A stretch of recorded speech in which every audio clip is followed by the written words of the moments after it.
তুমি দেন আপন দুই ভাই যদি ঝগড়া করো তে তোমার রে বুঝাই ভাল লাগে তোমার আব্বা আছেন তোমার আম্মা আছে।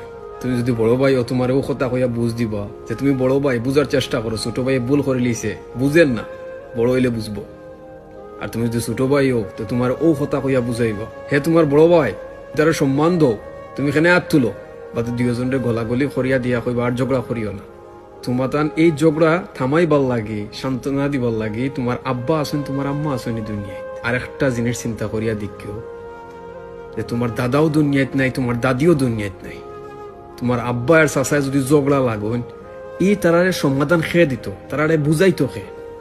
এই হিসাবে তো তারা এতিম নানি, তারার মাও নাই, তারার বাপও নাই দুনিয়াত, তারা তো এতিম। ঝগড়া লাগার অনেক কারণ আছে, ফ্যামিলির টেনশন, মানসিক চাপ, টেকার টেনশন।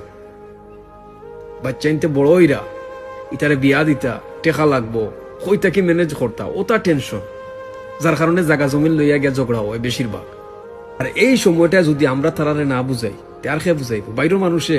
বাইরের মানুষে চাইবো যে খাটার মাঝে লবণ লাগাইবার লাগে।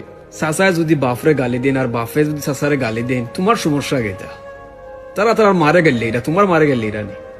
আইজ যদি তুমি তারারে সুন্দর করে বুঝাই লাও গিয়া, তারার ভিতরে যদি ও জিনিসটা আই হয়ে যায় আইজ আমার বাতি যায় আর আমার ফুয়াই আমারে বুঝার আইয়া আমরা কত নিচে লামছি, এই শরমটা যে সময় তারার ভিতরে